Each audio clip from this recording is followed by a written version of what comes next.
शुभ संध्याकाळ सर्वांना. तर बघा, आज आमच्या इथे नागनाथ महाराज म्हणजेच खरग्या महाराज जेवायला येणार होते. बघा, मग अशी काढली आहे माझ्या मुलीने रांगोळी छान अशी. बघा काय लिहिलंय, धन्य धन्य ते मोहळ, जगी पुण्य हे मुक्त फळ, हे असं लिहिलेलं आहे. नंतर मग घरामध्ये येऊन घरामध्ये पण रांगोळी काढली, खुर्ची पाट वगैरे ठेवून त्याच्या कडेला.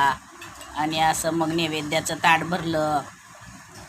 अजून येणार होते महाराज म्हणून त्यांची वाट बघत बसलो होतो आम्ही.